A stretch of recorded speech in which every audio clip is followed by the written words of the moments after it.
Heidi ho there, neighbors. I'm Frank Stanisci. This is CFL Talk. Welcome to the Spanglish World Network on Zingo TV Channel 250.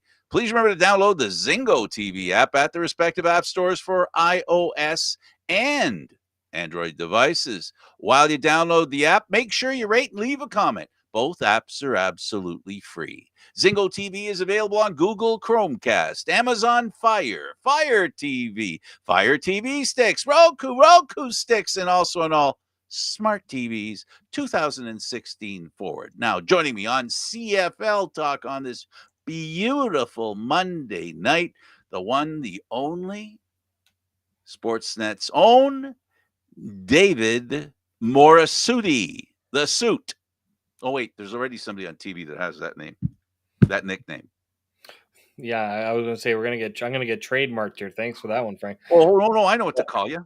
Lawyer's calling me tomorrow. Thank you. No, I know what to call you. I got your nickname. It just came to me. Because you're everything when it comes to sports writing. So I'll call you Tutti. Ah, there you go. Get a little Italian. You like that? You like that? I'll take that one. I'll take that one. So, what do I get? Oh my goodness. Don't ask me. I'm not good with nicknames. Well, they in the dialect they used to call my father Stanisci in the Barese dialect. Okay, so some interesting moves since we were here last week. Just a couple, not many. Just a couple. Do you want to do the NFL first, or do you want to do the couple? Let's do the NFL first. Okay, let's do the NFL first. So I called it 30 to 27 for the Bengals, and the Bengals bungled it. They burrowed a hole for themselves they couldn't get out of in their own end zone, and they were given multiple chances. The LA team could not ram the ball into the end zone. It just wasn't meant to be. And all they did, they got within the end zone, and all I heard from that team from Los Angeles was la, la, la, la, la, la, la, la. Then finally they put it in the end zone. It was really a boring game. Didn't have the same flair as the other one, that's for sure. It made the season, had the season crawl to a slow.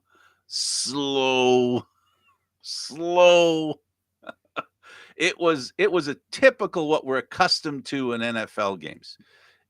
And that's, of course, considering that what we saw before that in of course, the conference finals and even, a couple of the division playoffs.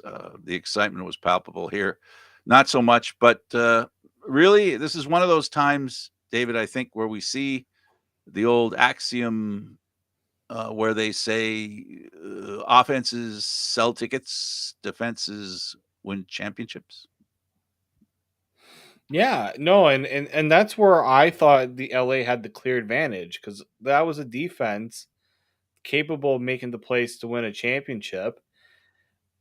The Bengals showed over the last couple weeks that their defense was also capable. I just felt that LA had the better reputation, the better playmakers, and in the end, it proved to be right. It did. It's funny because a big complaint about that game was how come Aaron Donald wasn't named MVP? Yeah. He's been waiting a long time, 13 years in the NFL. He finally gets the... Yeah. Gets the point at the ring, and he's the one that finished the game too. Like he put the staple on. He did. I wasn't complaining that it was Cooper Kupp because shut up. I kind of oh, shut up. I kind of put money on it. I'm sick and tired of hearing about Cooper Kupp. God, every time I talk to David, he goes, "Oh, if Cooper Kupp had caught that pass, I would have made about $25." I said, "Okay, oh well." And calls me again the next week. God darn it, if that Cooper Kupp had made that catch, all he needed was another 2 yards, and I would have made... Boy, oh boy, did he let you down this week? Please tell me he didn't. Well, he won MVP, so he didn't. Oh, okay. So did you get something for that? Oh yes, Oh, he good was. for you. He was. It was a plus 750 for him to win MVP. Oh, that's pretty good. It wasn't good at first. It wasn't looking good first. He scored a touchdown. Yeah, yeah, yeah, yeah. At that point, Aaron Donald was ahead for me.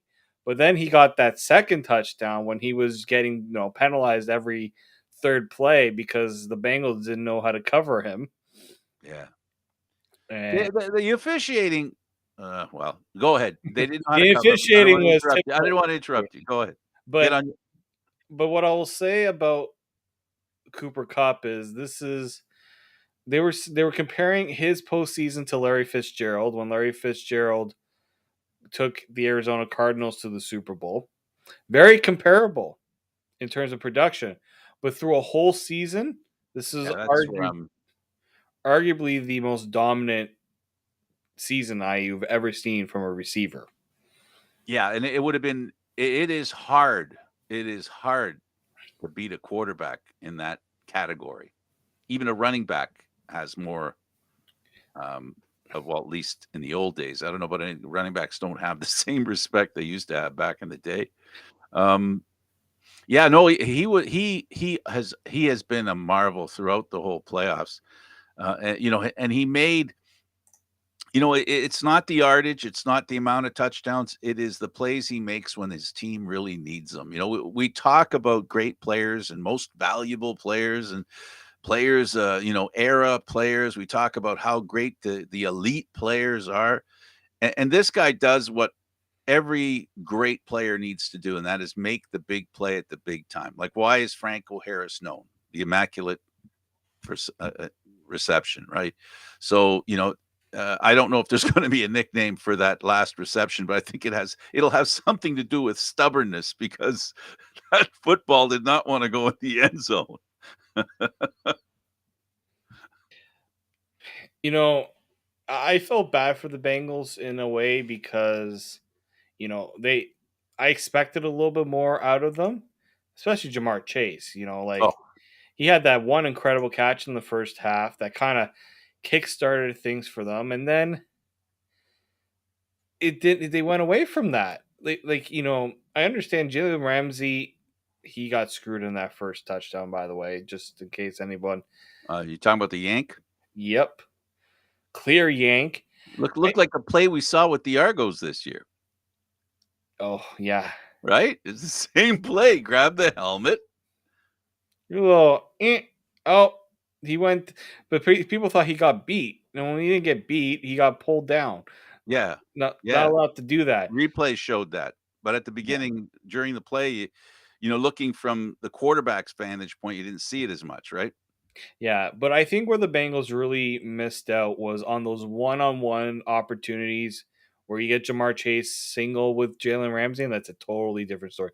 I actually saw in the last play that Burrow, we talked about this, right? But that last play that Burrow, he tried to make something out of nothing when he was getting wrapped up. If Yes. his offensive line gave him an extra, I say even 3 seconds, maybe 3 seconds is a little too much, 2 seconds, even, in some miraculous case, one, Jamar Chase was wide open for a And deep not throw. only, but Chase wasn't the guy that almost caught it, right? I think that was the running back there that was out there. If he had got some air under that ball or thrown it an extra, I'm going to say 2 feet, it would have been a reception and a first down. And but that's the name of football, right? That's what made there were so many times that you know there were so many times that they just couldn't get that extra half a yard. There were a lot of plays where the Bengals, a half a yard here, a foot there, they would have been in much better shape, you know.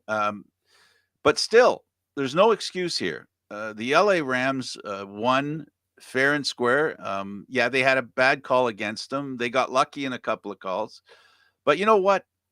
In the US, they don't worry too much about the replays as much as we do in the Canadian Football League for whatever, however you want to compare the two. I kind of like the idea that the bad plays get caught, but even with how some might suggest, in comparatively speaking, that the CFL is over officiated, or over video officiated. They both missed the same call in the playoffs, the one where the player grabs the helmet, and so that's not something that's helped or hindered either way. The biggest thing that I can say is the quarterback for LA spent 12, 13 years in Detroit, played 3 playoff games, lost them all in that many years, and then comes to LA, wins 3 playoffs games, and then he plays in the Super Bowl. And Matthew Stafford, I didn't have as much respect for him as I do now, but that goes without saying. Winning a Super Bowl gets you respect. Well, not according to Richard Sherman. I don't know if you saw what he said. He Yeah. said not a Hall of Famer. So what? He's not a Hall of Famer yet. He could still be a Hall of Famer. And you know what? Is there a better definition, David, of a comeback player? Maybe a never been player becomes one. Like that guy spent a whole career, a lifetime on a team that went nowhere. And he comes to the LA Rams and proves that, you know, quarterbacks are important. They're the best. They're great, right? But it does help to have a decent team to play for, and I think he proves that point. Um, these were two teams who didn't take penalties, right? And then all of a sudden in this game, and not only in this game, at the end of the game, all of a sudden penalties are flying there. The flags were flying everywhere. It seemed almost every play. Yeah, that made it messy, right? I think that game people expected more because of the offenses. The offense Right.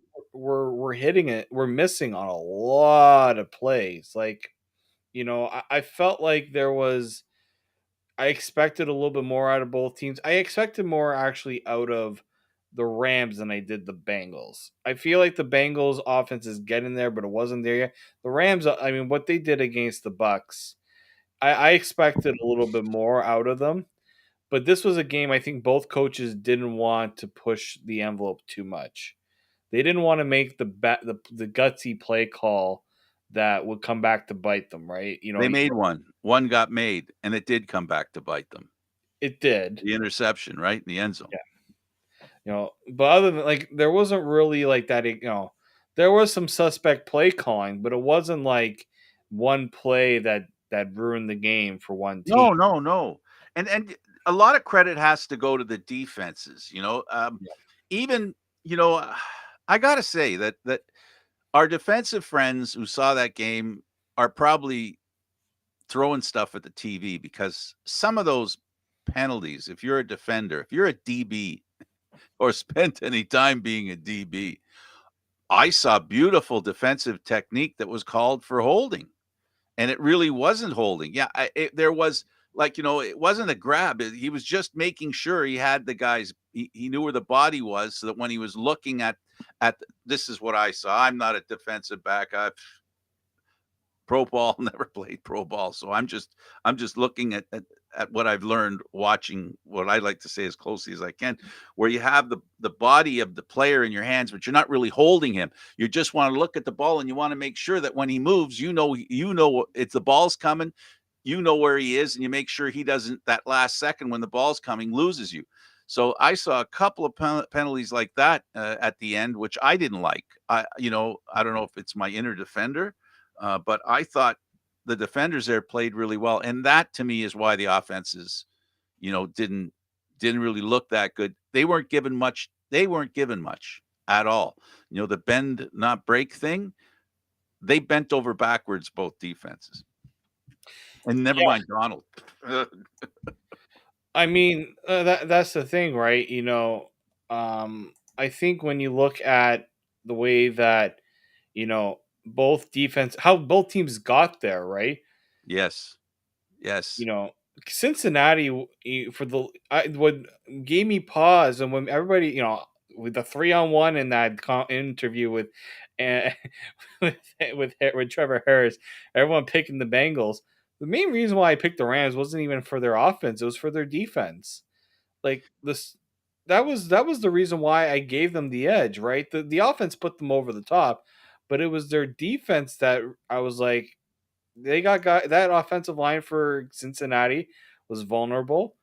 Uh, Cincinnati, Joe Burrow is not going to get the opportunities to really get out I of the thought it was gonna pocket. be I thought it was gonna be one of those, coming out stories. It didn't happen. It's too bad. It would have been nice if we had, but he'll get there. That's I think people need to understand is Joe Burrow will get there. Mhm. Um, Well, but he he said in the post interviews, "Well, we're planning on coming back a lot in the next few years." If he doesn't make it back there, he'll be really disappointed because well, if you want my early look, I'm thinking that the Buffalo Bills and the Kansas City Chiefs are they gonna. all have something to say about it. But I will say it was refreshing also to have a Super Bowl that didn't have the usual suspects in it as well. Oh, absolutely, and this year marks a new generation. Drew Brees gone, Brady gone, you know, the Aaron Rodgers moving probably. Can Aaron Rodgers do what Brady did, and that is pick the right team to go to with a tweak here, a tweak there, and a friend coming along with him? Um, you know, put himself into a Super Bowl game. I don't know. I don't know. Um, it's a new generation of quarterbacks. That's what we do know in the NFL. It's what we talk about in the Canadian Football League. Is that's what we're looking for. How much how much I love Trevor Harris and Zach Caleros, and I go back with them, going back to 2012, watching them as youngsters up close, practicing and playing. Obviously, um, you know, uh, we're going to need to see some new quarterbacks in the Canadian Football League, and the NFL has theirs started. You mentioned the two, Buffalo and KC. They've got two tremendous young quarterbacks that are going to give Burrow something to go through for sure. I agree with you. Well, and you made that point, Frank, that the AFC really has the Right now, yeah, right absolutely. now they have the up and comers, and the NFC's kind of lagging behind, and I would agree with that. I think if you're an NFC team, focus on your defense because you're going up against some really tough offenses. Especially, I would suggest any defensive. If you're going to make any improvements on the defense, look at what the Rams did. It's the front seven. That's where I think you'll get the most benefit if you're going to want to be successful. Because you know what, Matthew Stafford, a good quarterback. I think if he sticks in LA, he'll make his case to be in the running for. Let's not forget that, eh? Not just about Matthew Stafford. As good as the AFC quarterbacks are, it's the NFC that won the Super Bowl. Well, that's the thing, So, right? And they had. I said, even if San Fran made it to that Super Bowl, I have a lot of respect for that San Fran defense and what they can do. oh, absolutely. They did everything that San Fran didn't have anything to do with the quarterback. Right? They got there in spite of their quarterback, as my friend Many who's have a said 49er that. Many have said that. I've said it. I even before I heard it, and I believe that. Every football team, every quarterback, every one of them's like that until they win a championship, Mhm. right? It's all about if you're a quarterback and you don't win a championship, you're just not a great quarterback. That's a horrible thing to say, Frank. But you know what? I think everybody thinks that, right? You're not a great quarterback. Why can no one argue that Tom Brady is the GOAT, as a football player, not just a quarterback? All the championships he's won. Because that's the check mark that every quarterback needs to be in the hall. I think that's why it hurts so much when a certain quarterback in Miami, he deserves to be in there, and people a little backhanded, stuff. Well, he hasn't won a Super Bowl. I think if a quarterback dominates, it's so hard to win a championship because, again, I still think it's a team that wins the championship, not the quarterback. I look, Tom Brady won it with two teams. He proved that he can go from team to team and win it. But Tom Brady also had two really good teams, two Yeah, good coaches get him. It wasn't like he took a team that was terrible. The Bucks weren't a great team. They needed that quarterback to take them over the top, but they had the pieces there to get them on their way. Well, a couple ex CFL players were having a little debate, and I was just watching it. Right, Donald, best defender in football history, best ever. I have a hard time, he's dominant, but I've lived long enough where I've seen a lot of generational defenders, right? Mhm. A lot of them, going back to the Dallas Cowboys, even, of course, Minnesota, the Purple People Eaters. So I've seen a lot of great defenders, and I just think it's the there is no objectivity when it comes to making statements like that.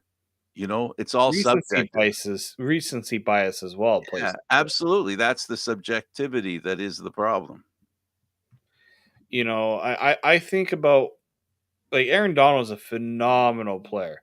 He's won a lot of Defensive Player of the Year awards. He's a very, I think in this, in the recent years, he's been the more dominant defensive players. I think TJ Watt is in that category. There's so many of them. Like, there, you have to think of, like, who was really, the unique talent that could, really do it all. Um, I can't really put my finger, like, people will say like Michael Strahan, because he owns the sack record. Yep, yep.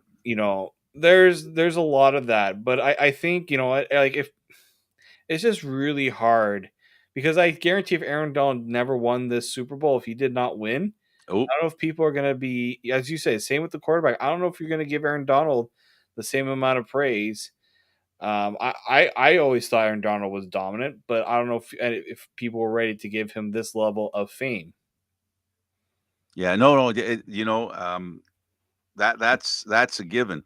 And I don't have a problem I don't have a problem not talking about the best ever, because as far as I'm concerned, it's a big enough it's a big enough it's a big enough compliment to say, if you could say that Aaron Donald is the best defender of his generation. If you can say that about, if you love Aaron Donald and you say he is the greatest defender in his time, there are a lot of defenders still out there that you could say, now hold on a second. I'm not really sure that he is the very best. That you could make a case for at least two or three other guys. You know what I mean?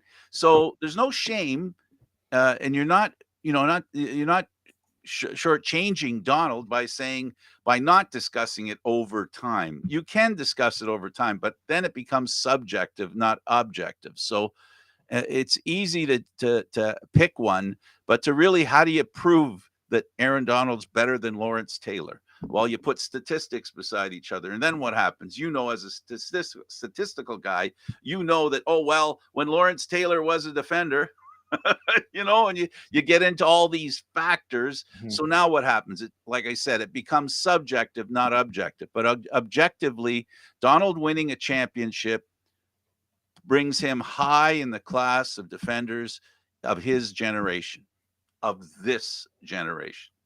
Yeah, no, definitely. They've got to do better to be better than Donald, no doubt about it, especially now that he's won a Super Bowl, because he was very emotional, because that meant a lot. That means everything to him. And just imagine, just imagine, we get a chance to talk to football players because of what we do. And I can tell you, there are a lot of football players that are playing in the NFL today who watched him do this and know he was getting his, and they were just drooling for that opportunity, because every football player who doesn't have a ring, that's what they're out there for. Yeah, the money seems to be really important. I get it. But down deep, down really deep, it's that championship, that ring, that saying you're the best, and no, being like Aaron Donald being the best defender of his generation without a ring would not make him as happy as him having that ring. I think that ring probably means more than that other stuff, because there's something about, being a champion that is indescribable, and turns men into crying babies. Turns them into crying babies. It's that, and it's that much, it's that important, it's that emotional. The love of the game, everything that the game means, getting that ring. So I'm happy for Donald. I'm glad he got it. In a way, it's not too bad. Burrow, whether he does or he doesn't, because you never know how many more times you get to go to the Super Bowl, right? So I'm happy it happened this way for Donald, because he's been entertaining the idea of retiring, and it's great to see a guy who committed so much to the game, put so much heart into the game, was so successful. That last little thing, the most important thing, that little thing he can put on his finger, he gets to wear that, and good for him. I'm happy for him in that regard. It was a good ending. It just wasn't one that I thought of hard enough. Yeah, and I think that you know we're gonna have a probably different conversation within a few years where maybe another player comes Yes. along. It may take a little longer, but I think we'll get to that point. It's just it's the way that it's the way that these conversations always go. I mean, you just brought up Lawrence Taylor. I couldn't think of another player better than him ever. But everyone's gonna probably put Aaron Donald in that conversation because he put that one thing on the trophy cabinet that he's been trying to get and has been unable to get. Yep, it's a key. So LA wins. Beautiful stadium, by the way. I love the scoreboard. Holy moly. There's a reason why it cost $7,000 a ticket to go to that Super Bowl. $4 billion to build that stadium. You know where the Giants and and the Jets play. I went there. It is Oh, nothing like but this. that cost $1 billion. The Dallas Cowboys home field. What is it? 2 billion, 1.8 or 1.9 or something like that? Oh my god! I mean, they print Four. he prints Over money. here. Four. You only forgot That two. I think the one I think I think Cowboys Stadium or now AT&T Stadium. Yes. I think it was 1.5 Oh, billion. 1.5? Okay. But Yeah, 4 million. Four. Four. yeah, 4 million. Good billion. Lord. You mean And 4 billion? when I heard that number, I said, yeah, you know what? All those people who keep saying that Toronto's not getting an NFL team. Are you not kidding me? I get it. They're not getting an NFL team. If whoever owns the team is going to have to put in 2 million for the team and another 4 million for a stadium. Well, by the time they get it, it'll probably be about 4 million. Um, you know, I don't know if well, the Toronto economy could handle it. I think Toronto could handle it. I just it's All cold depends on water where on the idea for sure. it depends on who's asking for the money and where's the money have to come from. I do not Yeah, and it has to be an individual. There has to be a face of the franchise, financially speaking. because you even if you're MLSC can't do it. no, they're not allowed to. You have to have and the NFL does not allow corporations to own a team. Now, Larry Tannenbaum, But he he, doesn't have the money by himself. no, but he could have partners, but then the partners would have to name him as the owner. But they would have to be individuals, right? They couldn't be corporate interests, or I could don't. they? I think you're right on that.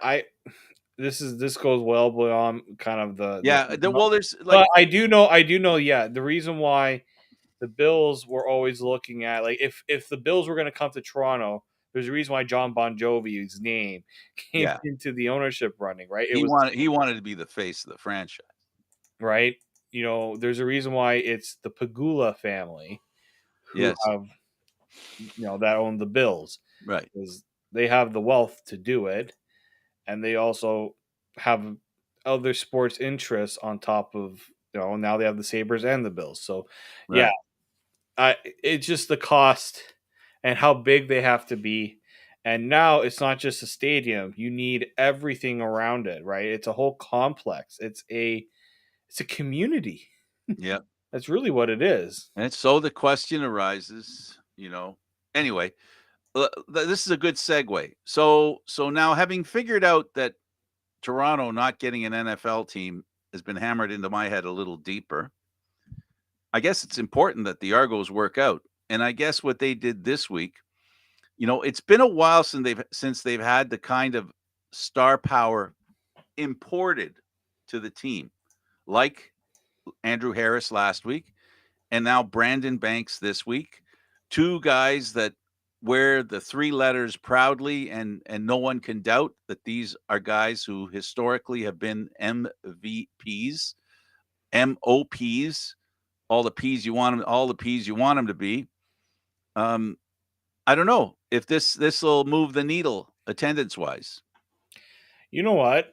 It certainly drew a lot more interest. I think when you're looking at Argos fans, they've always had complaints about certain moves, or they hadn't really gone like they could make big moves last season. I think like Charleston Hughes was likely the biggest one, but they hadn't made that you know superstar. Like when you think of like a superstar, you think of a guy that's you know an MVP. So they got two of those Yeah, in in a a matter week. of a week. Yep. You know, that's like that's and I think the cherry on top of it. I don't know if this was. I always wonder how much of it plays a factor, but to get one from your biggest rival, the player who at times has been the biggest pain in your rear end for it's what a decade Yep. or at least a decade. Yeah,8 years. I think you're going to get a little bit of attention from is what it is. It's Good golly. how Yeah. can you pull the fans that haven't been willing to come to give them that little extra push, right? How can you get the fans who are wondering who to put on a CFL, a back of the Argos jersey? Do they have that name recognition? And another thing, and this is something that the Argos have not had part of their buzz, and that is, have they ever? Can you remember? I know you're a young man. I know I'm old, so we won't count me in this. We'll talk about David's lifetime. Okay. Think about your lifetime, and think about. Can you ever remember a season where the Toronto Argonauts were favored to finish first before the season started? Ooh. Think about it. I got my answer. I'm thinking in my lifetime, I always think of I grew up in in the time where the Montreal Alouettes were the Dominant team. dynasty of the 2000s. The Argos were the shame of the CFL, or at least the shame of the city for those Bart Andrus We just years. weren't a great team. I think the closest is when they won the Grey Cup with when Pinball was the head But coach. that was something. Again, yeah. When Pinball won, I'm trying to think. Were It they the was 04. favorite going into the season? I don't think they were. I Not think it going was into the another season, one of those maybe the seasons. season It's after. another one of those seasons where the Argos play really well, get to the game, and win the championship. That has been their calling card. 2017. Let's not go that far back. We'll go to 2017. They made it. They made it. They did. They were a 500 football team. I think they were 9-9, right? I think they were 9-9. Mhm. I don't think they were 10-8. I think they were 9-9, if I remember correctly. And they went into the playoffs, and nobody really believed that they could make it to the Grey Cup. They won by the skin of their teeth against Saskatchewan. On a kick of the ball out of the end zone, if I remember correctly, and then they end up winning the Grey Cup. 2012, same thing. They weren't a dominant team; they were a great team. And please, what I'm talking about, and I want to make this clear because I don't want to irritate Argo fans, because I got to run into them all the time. They weren't a dominant team coming out of training camp. And they have never been a dominant training camp in this generation. Do you know this will be the first time that people are going to expect the Argos to finish first, expect the Argos to win the Grey Cup? that's something that maybe will sell tickets. I don't know. I'm just saying. I'm just putting that out there. That that from the beginning of the season, oh, good, there's going to be a team here. That I want to see what it's like when they have a team which they can't say we want to compete.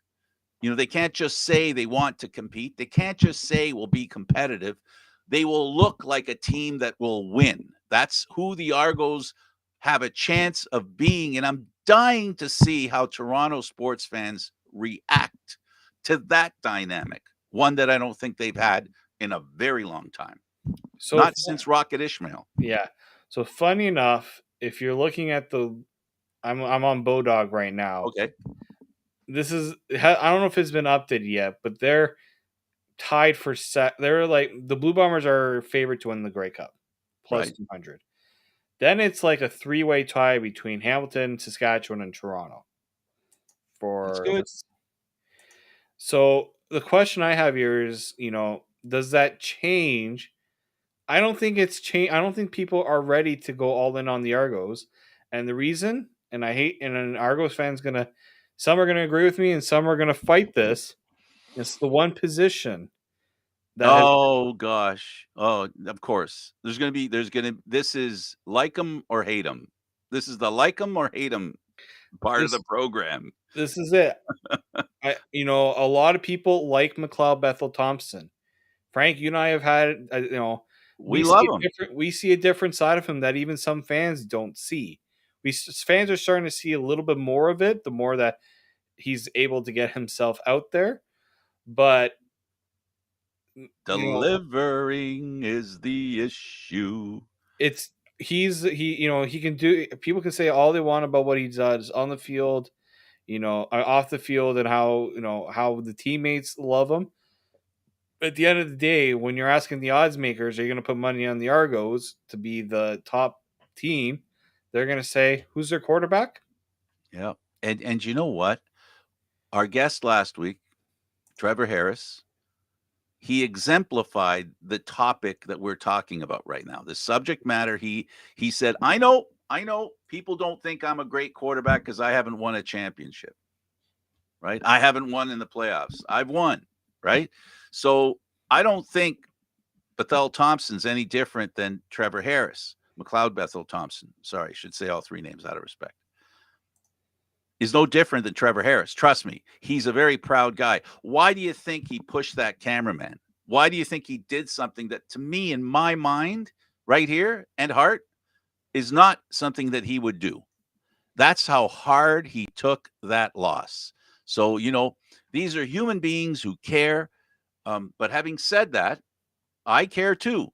But the reality is, unfortunately, as a commentator, a reporter, the question I always have is, so what have you done? We talked about Donald, right? It's the same thing. Why does Donald feel he needs to win a championship? Because everything he does is accentuated by that ring.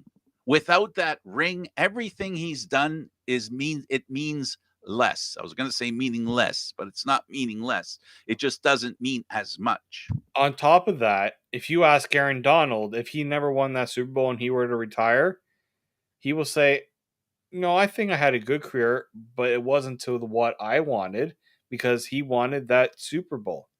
And That's it. you can ask McLeod Bethel Thompson. We always ask him about how he felt about his game. He will do one of two things.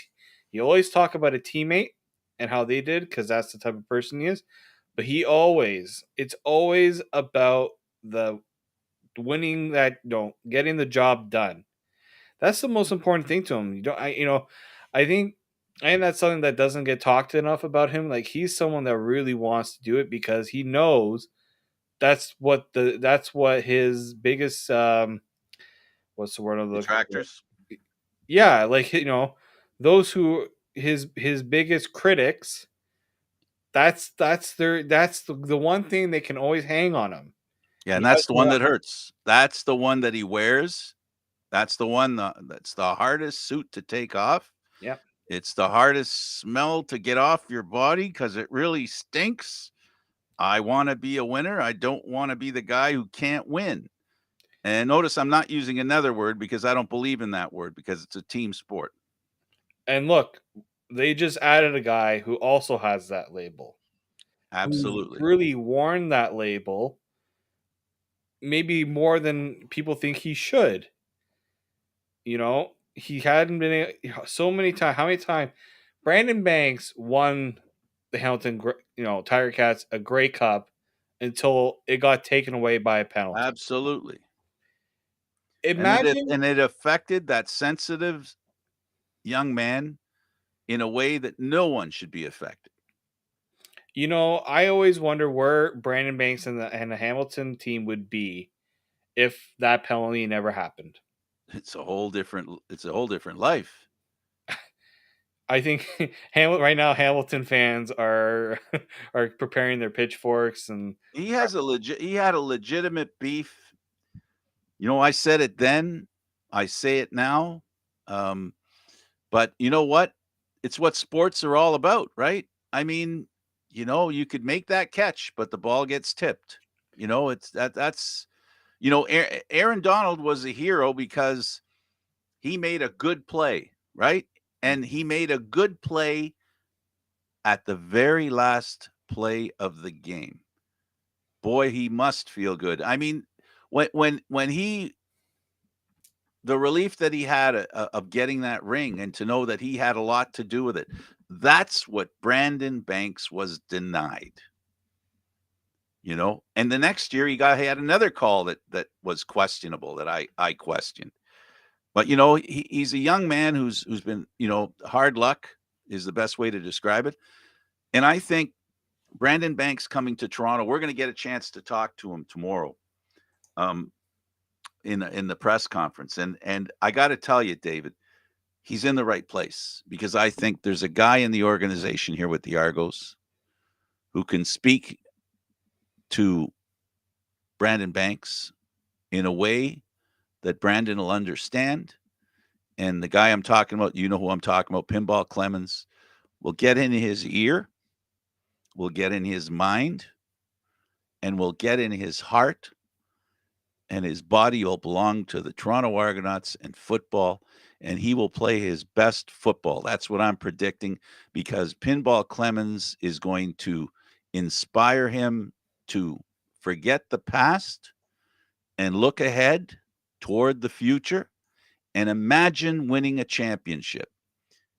Forget the ones he didn't win and think about the one that he can win. And I like the idea that he's here with the Toronto Argonauts. It's the team we cover.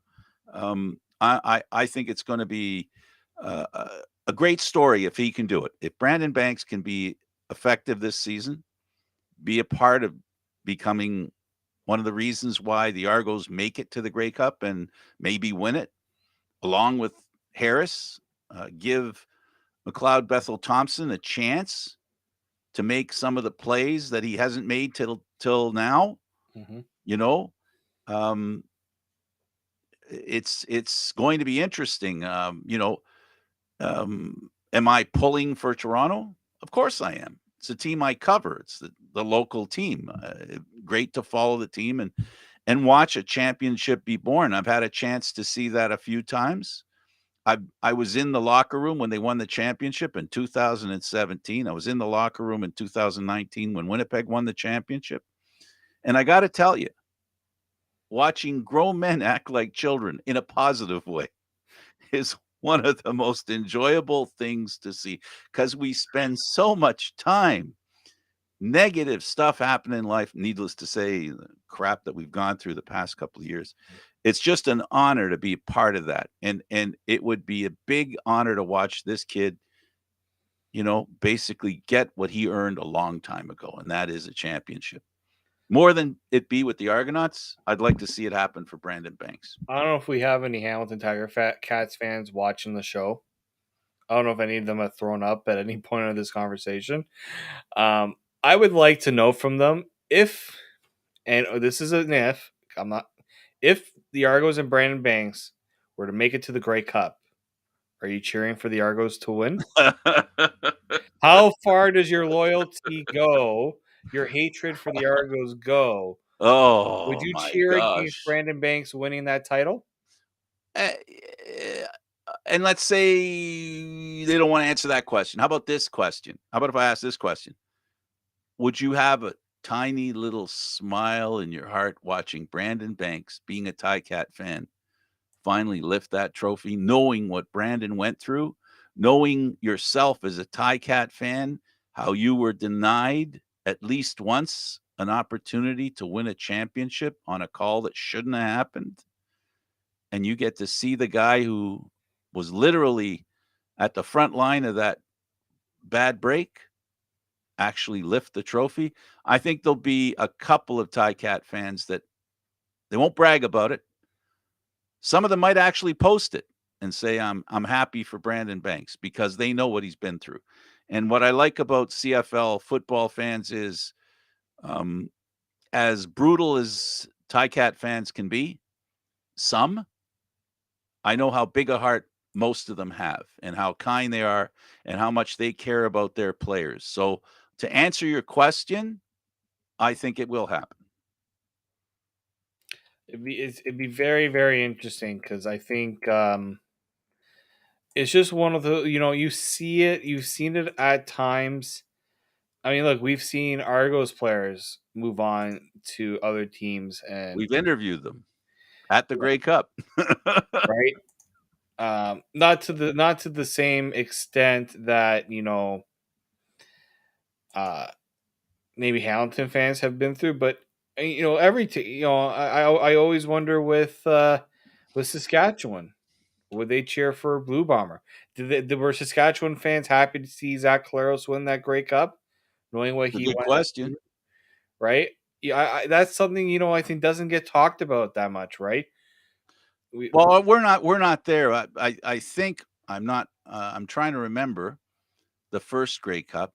I think there were some fans in Saskatchewan that were happy for him, and I do believe some people were happy for him because he was with them when he ended up with the really, what was projected to be possibly a career ending, concussion, which he claimed the whole time wasn't a concussion, it was a neck problem. So the fans there, they have hearts. The Saskatchewan fans can be as angry and brutal as the Cat fans are with Toronto.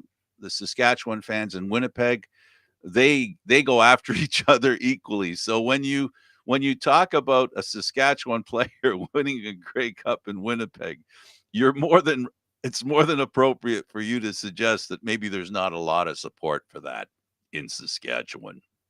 But you'd be surprised how much there would be. yeah, I mean, I think sometimes you can put your differences aside if it means that you see somebody accomplish something that they worked their whole life for and have struggled with. So I think sometimes you can take the personal side and just feel happy for the individual and leave the team part out of it. I think it's possible. It wouldn't surprise me. Again, I'm not suggesting that I'm rooting for it, but if Toronto were to pull it off, you don't think the Hamilton Tiger Cats? I mean, most likely. I mean, the chance of the Argos and Tiger Cats playing in the Grey Cup are very, very, very, very unlikely. The Tiger Cats would likely tweet out something to congratulate a Brandon Banks, a Sure they Jagger would. Davis, the Sure they former would. The players. organization for sure. They So wouldn't it's not like a real happy moment for them, but it would be a class act that the Hamilton Tiger Cats, they're a class act organization run by some wonderful football people. The owner is, Bob Young I joked with him during the Grey Cup that he was like an 8-year-old. He was like a kid.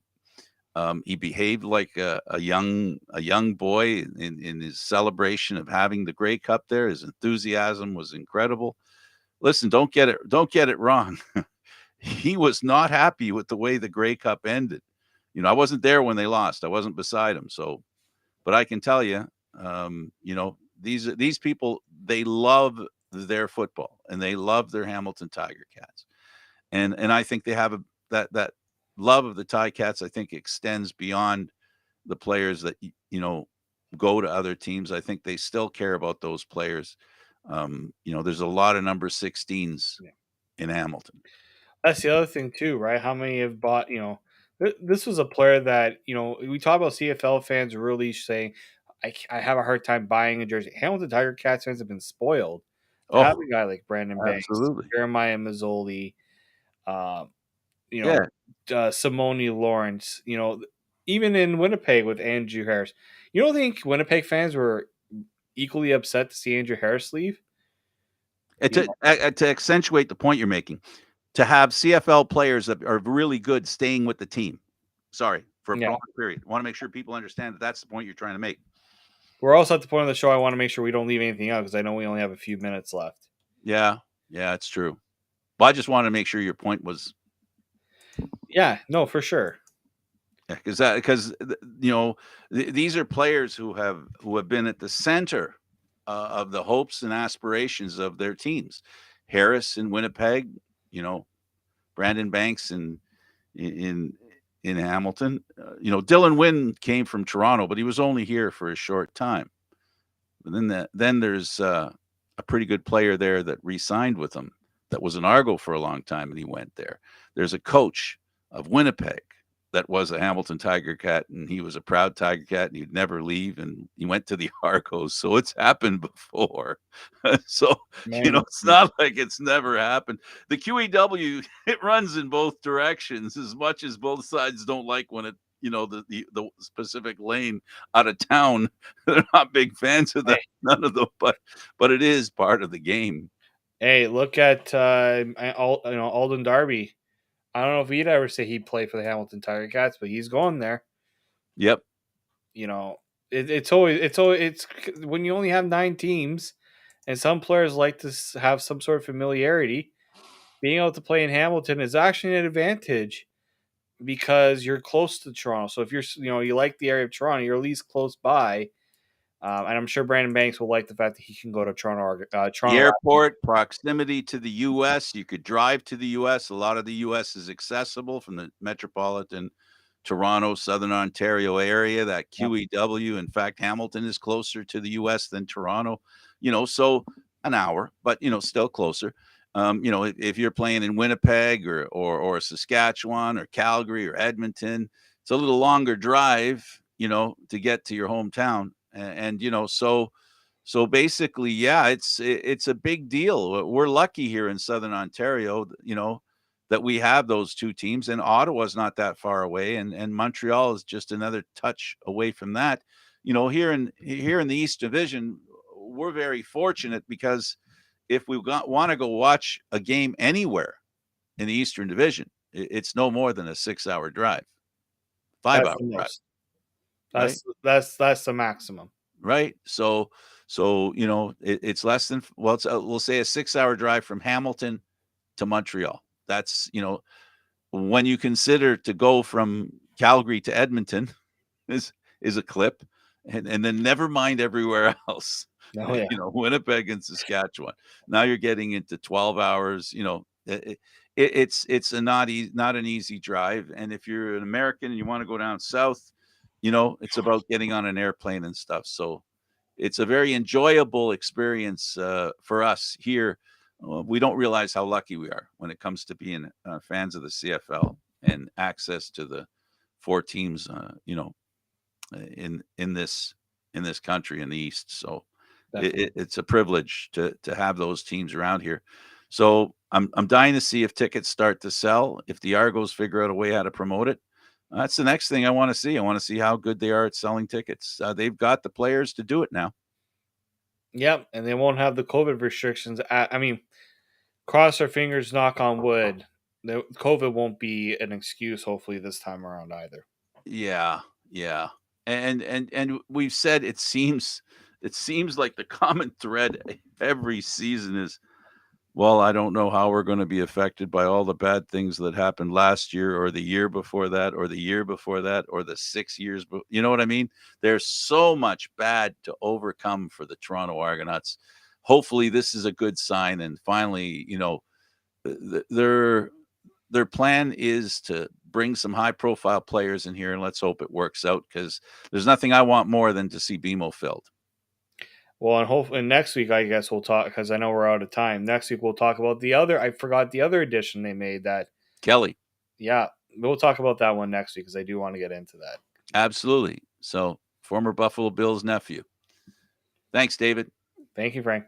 My pleasure. For David Morassutti, I'm Candid Frank Stanisci. Thank you for watching CFL Talk, airing live Mondays at 9 p.m. This show can also be heard on the Spanglish World Network. For CFL Talk, news, entertainment, and other sports programming we offer, please check out spanglishworld.ca.